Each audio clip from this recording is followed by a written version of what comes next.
everyone, I hope you all are doing very well. I could not be more excited for today's video because it's actually going to introduce a brand new series here on this channel. So from now on, every other week I'm going to be uploading one of these videos, and it's going to be so interactive and so much fun. I cannot wait to get into it, but I will be doing these every week eventually. I didn't want to overwhelm myself at first, but it's just going to be a review that I wanted to do, whether it's skincare, hair care, or even just a makeup product like it is today. I'm so excited to do these because I really started out doing reviews on my blog and I've missed doing them so much. So these are going to be fairly short and straight to the point. I know I like to ramble on and on, but I'm really going to try to keep them around 5 minutes. Maybe some will be a little bit over, some a little bit less, but 5 minutes is kind of my goal. And it's going to get you guys really involved, and I can't wait to tell you guys that, but I'll talk more about that at the end. So without wasting any more of your time, that was just a little introduction to what these are going to be about. If you have any questions, make sure to leave them down below. But I'm going to start things off with a bang and review this new Kat Von D palette for you. Starting out with the basic information, two of these actually came out together in a pair in a new line by Kat Von D that's all related to butterflies. So this one is the purple one. This is the Chrysalis palette. There's also a Monarch palette that's in it more of an orange and red packaging, and it also has some warmer tones in it. You can find these at Sephora.com or even in stores, which is where I found mine. And one of these is going to run you $46, which I know does sound like a lot, but really when compared to the Lorac prices and even the Urban Decay Naked prices, it is in that ballpark around $40. But I mean, I think $46 is going to be a little bit expensive, especially for some of these cons that I have to talk about. Beginning with packaging, I am a little indifferent. There are things I like about it, things that I don't. Starting with the things that I do like. It is fairly sturdy, which I do like because it is a cardboard packaging, and I think for travel it would be fine. It's just not one of the most sleek palettes that I own, but also another thing that I love is the magnetic closure and this awesome mirror. And then some of the cons actually transition from the pros to the cons as far as traveling is concerned. I think this could be a lot more sleek, but I don't have any issues with it at home. And even the magnetic closure, it is pretty tight, but it could even be a little bit more secure. Like if I was traveling with this, I would definitely put like a hair tie and like a shirt around it or something.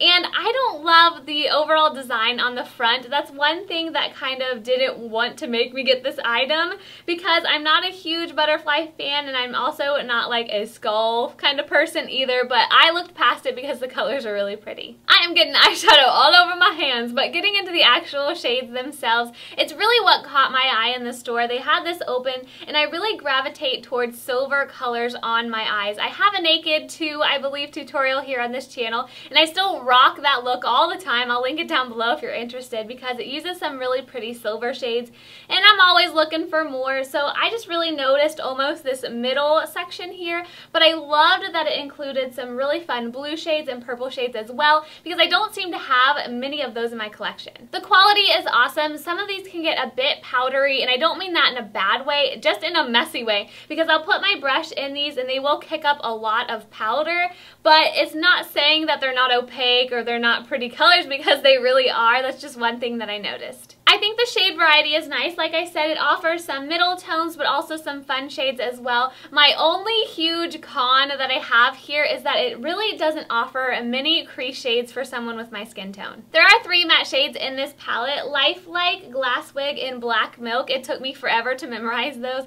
but I'm going to have more in-depth pictures and even all of the shade names and things over on my blog. But as far as finishes go, there's 3 matte, like I said, and then all of the rest really are everything all over the board. There's shimmery, there's satin, there's a few of really metallic sparkly ones, and I find that really nice. So even though I do like the silver shades, the colors that they added that are really fun, and also the variety of finishes, I do have a few cons. First of all, I do not like that they don't have the names of the actual shades on the palette itself. They're on the back and then also on the box that it comes in, but it's really hard, like especially in this video, me trying to tell you the shade names and things, which is why I'm going to put them over on my blog. But the other big con that I think I've already touched on is the fact that this is not a one-stop shop palette. This does have some beautiful highlight shades, lid colors, and then even these deeper shades to really create a nice smoky eye with a little bit of fun color. But for a typical work week, if you just want a palette that you can reach for every single day and create multiple looks from, this probably isn't going to be for you. Now with that being said, you can create some looks with this just on its own, but I'm just saying there's not a lot of variety when it comes to crease shades.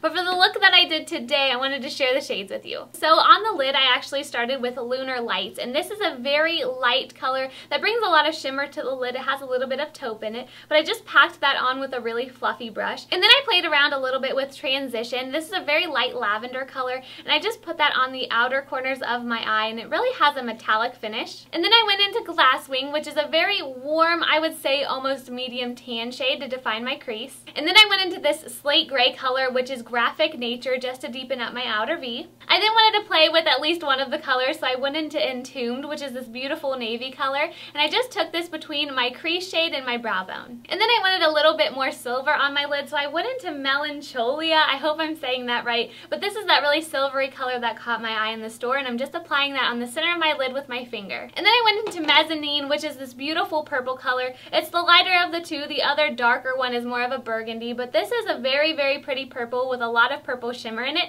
and I just took this on my lower lash line. I finished off everything with my Kat Von D tattoo liner, which I love, love, love, and also some Too Faced mascara. So if you're on the market for one eyeshadow palette, you're very new to makeup, or you want something that you can reach for every single day, I don't think this is going to be for you.